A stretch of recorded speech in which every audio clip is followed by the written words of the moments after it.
Hello दोस्तों। Hello. नमस्कार दोस्तों। मैं फिर हाजिर हूँ आपके सामने। कुछ बात करेंगे। आज तो बहुत से बातें करने को। पहले ये अपील, अगर आपने हमारे चैनल को सब्सक्राइब न किया हो तो कर दें। बेल आइकन दबाना न भूलें। और वीडियो अच्छे लग रहे हो तो शेयर करें, कमेंट करें, सुझाव दें। आपके कमेंट और सुझाव हमें और बेहतर करने की ओर अग्रसर करेंगे।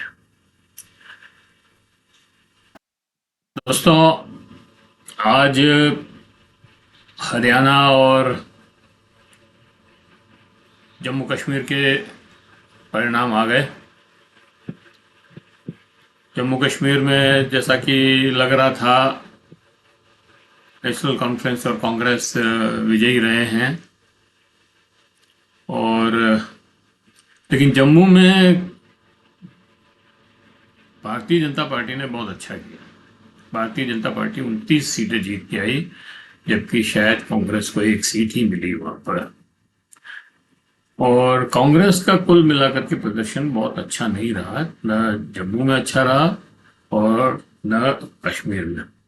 कश्मीर में भी 4-5 सीटें मिली है और जम्मू में तो एक ही सीट मिली है, रजौरी की शायद। और हरियाणा में भी जैसा कि सब लोग अपेक्षा कर रहे थे, और एग्जिट पोल ने भी खूब बढ़ा चढ़ा के बताया था कि कांग्रेस जीत रही है, 50-60 सीटों से कम नहीं आएगी, 55 आएगी, ये आएगी, वो आएगी। लेकिन आज जब परिणाम निकले और गिनती शुरू हुई तो वो 35-36 सीटों पर आकर अटक गई। और शुरू शुरू में तो रुझान बहुत अच्छे थे, 75 सीट तक पहुंच गए थे, 76 सीट तक। लेकिन वो पोस्टल बैलेट पेपर ही थे। जब गिनती शुरू हुई, ये खुली अपना पेटियां, तब समझ में आ गया कि कांग्रेस पिछड़ रही है। और 2-3 घंटे के अंदर तो बिल्कुल साफ हो गया कि कांग्रेस हार रही है। कांग्रेस के हारने के क्या कारण हैं वो तो अब विश्लेषण करने से पता लगेगा। लेकिन एक बात जो खुला हो गई कि जितने भी यूट्यूबर्स और जितने भी जो कांग्रेस समर्थित वीडियो बनाने वाले और जितने भी सोशल मीडिया पर खेल रहे थे, उन सब का अंदाज बिल्कुल गलत निकला। चाहे वो 30-40 साल से रिपोर्टिंग कर रहे हों, चुनाव कवर कर रहे हों, और पता नहीं क्या क्या मतलब बताएं अब। लेकिन उन सब के जो अंदाज थे, जो उनका सोच था, वो बिल्कुल गलत निकला। अब कई लोग कहते हैं इसमें खेला हो गया, कुछ कहते हैं कि इसमें गड़बड़ है, ईवीएम में गड़बड़ हो गई। लेकिन एक बात बहुत साफ है कि हरियाणा में कांग्रेस हार गई और भाजपा जीत गई। और 2 दिन पहले 6 तारीख को अ, नायब सिंह सैनी, जो मुख्यमंत्री हैं हरियाणा के, उन्होंने जो बयान दिया, वो बहुत ही सटीक बयान था। और उन्होंने कहा था कि अ, हम ही सरकार बनाएंगे, हमारे पास सारी व्यवस्थाएं हैं, हमने सब व्यवस्थाएं कर ली है। और जब पेटियां खुली, मतलब जब ईवीएम की गिनती शुरू हुई, तो साफ समझ में आ गया कि उन्होंने जो कहा था कि हमने सब सुविधाएं कर ली है, वो उन्होंने कर ली थी। अब कल भी मैंने कहा था कि सुविधाएं क्या थी, क्या क्या सुविधाएं की उन्होंने और क्या सुविधाएं थी उनके पास जिसकी वजह से परिणाम ये आए, क्या परिणाम बदल गए या परिणाम जो मतदाताओं ने डाले वही हुए। लेकिन जब चुनाव हो रहे थे तो ये परिणाम आने की बिल्कुल संभावना नहीं थी, क्योंकि प्रधानमंत्री के खुद की रैली में, पहली रैली में सिर्फ 5,000 लोग इकट्ठे हुए थे, कुर्सियां भी खाली थी और कोई उत्साह भी नहीं था। बीजेपी के चुनाव में कोई उत्साह नहीं था, लेकिन फिर भी वो जिस तरह से जीत के आए हैं ये बहुत आश्चर्यजनक ही लगता है। इधर ये कांग्रेस में बहुत उत्साह था, बड़ी अच्छी रैलियां हुई, बहुत अच्छे रोड शो हुए और लास्ट 4 दिनों में तो राहुल गांधी और प्रियंका ने जिस तरह से यात्रा की और वो रोड शो किए, उससे तो लग ही रहा था कि ये सरकार बना लेंगे।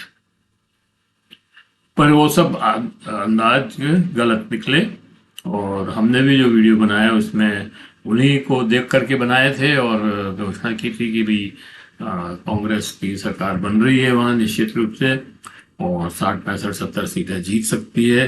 ये सब उसी अंदाज में था और जो ग्राउंड रिपोर्ट, जो लोग ग्राउंड पर थे उनकी रिपोर्ट्स के आधार पर ही हम ये बातें कह रहे थे। तो सॉरी, हम लोग सही तरीके से उस बात को पकड़ नहीं पाए और अब ये मतलब चुनाव में ये बात जरूर है कि कांग्रेस जहाँ जीती है वहाँ बहुत अच्छे वोटों से जीती है और जहाँ हारी है वहाँ बहुत कम वोटों से हारी है।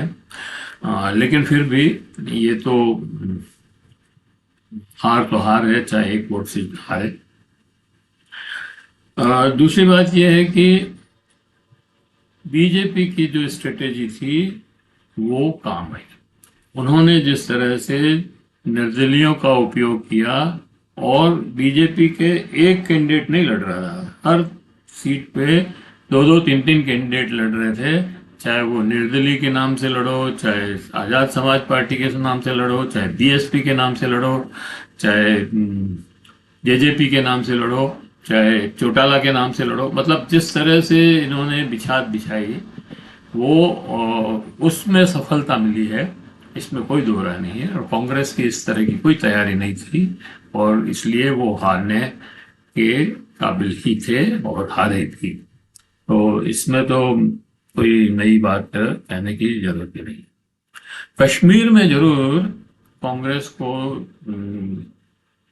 नेशनल कॉन्फ्रेंस के साथ मिलकर के जो चुनाव लड़े, नेशनल कॉन्फ्रेंस ने बहुत अच्छा किया। नेशनल कॉन्फ्रेंस का उमर अब्दुल्ला तो दोनों सीटों से जीते अभी, लेकिन पार्लियामेंट में एक सीट उन्होंने पर लड़े थे और वो खो दी थी। मतलब राशिद, जो इंजीनियर राशिद है, उन्होंने उसको हरा दिया। उससे लग रहा था कि कश्मीर में क्या होगा, लेकिन कश्मीर में ये जो स्ट्रेटेजी थी बीजेपी ने यही स्ट्रेटेजी वहां पर भी अपनाई। कश्मीर में भी, जम्मू कश्मीर में भी वही स्ट्रेटेजी अपनाई और अपने स्लीपर पार्टनर्स को तैयार किया, उनको निर्दलीय चुनाव लड़वाए और अपने वोट भी ट्रांसफर करवाए, लेकिन फिर भी वो वहां पे बहुत अच्छी सफलता नहीं पा सके। कश्मीर में खास तौर से बीजेपी बिल्कुल फेल हुई, अपना खाता भी नहीं खोल पाई। और अगर ये रेफरेंडम है धारा 370 हटाने का, तो बीजेपी के विपक्ष में वोट गया है और इसलिए वहां पर एक तो स्टेटहुड का मामला है, जो कश्मीर को यूटी बना दिया था वो स्टेट चाहिए, और 370 वापस लागू करने की बात तो खैर अब जो भी है वो वहाँ के लोग तय करेंगे, अपन कुछ नहीं कर सकते उसमें। लेकिन स्टेटहुड तो मिलना चाहिए। वो ये मतलब चुनाव का जो परिणाम है, खासतौर से कश्मीर में, वो ये मांग करते हैं कि स्टेटहुड मिले। और 370 हटाने का भी जो रिजल्ट आए हैं, इससे ऐसा लगता है कि उन्होंने विरोध किया है। हालांकि जम्मू में उन्होंने बहुत अच्छा किया, 29 सीटें जीती है, और कांग्रेस को कुछ नहीं मिला वहां पर, और नेशनल कॉन्फ्रेंस को भी कुछ सीटें मिली है शायद, लेकिन कुल मिलाकर के। और इस चुनाव में पीडीपी का पत्ता साफ है, वो सिर्फ 3-4 सीटें ही जीत पाए, बाकी कहीं पे भी वो जीत नहीं पाई। खैर, ये पहले से ही लग रहा था, पीडीपी का चुनाव प्रचार भी इतना नहीं था, और उन्होंने सीटें भी ज़्यादा नहीं, चुनाव लड़ने की भी नहीं घोषणा की। पता नहीं वो क्यों गुटफार अलायंस से, मतलब इंडिया अलायंस से बाहर हो गई। अगर वो उसमें साथ होती तो ज़्यादा बेटर रिजल्ट मिल सकते थे। जो भी हो, अब देखना है कि नेशनल कॉन्फ्रेंस के अब वहाँ सरकार चलाने में उमर अब्दुल्ला को दिक्कत तो आएगी, क्योंकि एक तो एलजी की पावर बहुत बढ़ गई है। पहले जब कश्मीर था और उनका संविधान था, तब सेंटर का इतना इंटरफेरेंस नहीं था। अब जो है, एलजी के माध्यम से सेंटर का इंटरफेरेंस बहुत बढ़ जाएगा, और ऐसे में उमर अब्दुल्ला से सरकार चलाना बहुत मुश्किल होगा, बहुत ही मुश्किल। तो देखते हैं आगे क्या नीति अपनाई जाती है, क्या होता है। और ये बात जरूर है कि नेशनल कॉन्फ्रेंस ने पहले से ही कह दिया था कि हम बीजेपी के साथ नहीं जाएंगे, उसका उनको लाभ मिला, क्योंकि कश्मीर घाटी में अभी भी सारी जनता जो है बीजेपी के खिलाफ है। बीजेपी को किसी भी तरह से वहां पर पसंद नहीं कर रहे हैं। पहले भी नहीं थे, पहले भी कोई ज्यादा इनका होल्ड नहीं था, और अब तो बिल्कुल भी कश्मीर में नहीं है, जम्मू में है। लेकिन जम्मू में एक और बात है कि इन्होंने जो परिसीमन किया, उसमें कुछ तो सीटें बढ़ा दी जम्मू की, और कुछ जो है उन्होंने वोट के आधार पर उसका परिसीमन किया कि हिंदू वोट है या पहाड़ी वोट है या गुजर वोट है, या जिस तरह से, मतलब वोटों का पंडित वोट है, मतलब उन वोटों के आधार पर उन्होंने परिसीमन किया और सीटें कम ज़्यादा की, इधर उधर की। तो ये एक कारण भी रहा वहाँ पर सीटें ज़्यादा जीतने का। तो ठीक है, अब ये वीडियो यहीं समाप्त करते हैं, और कल फिर किसी और विषय पर बात करेंगे। पर ये चुनाव आगे बहुत, मतलब हरियाणा के खास तौर से जो चुनाव हैं, महाराष्ट्र और झारखंड के चुनाव पर भी बहुत असर डालेंगे। क्योंकि अभी तक ये लग रहा था कि भाई कांग्रेस वहाँ जीत जाएगी, तो झारखंड में और हरियाणा में, महाराष्ट्र में भी इसका बहुत असर होता। लेकिन अब बीजेपी का जीत गई है, तो बीजेपी का असर होगा।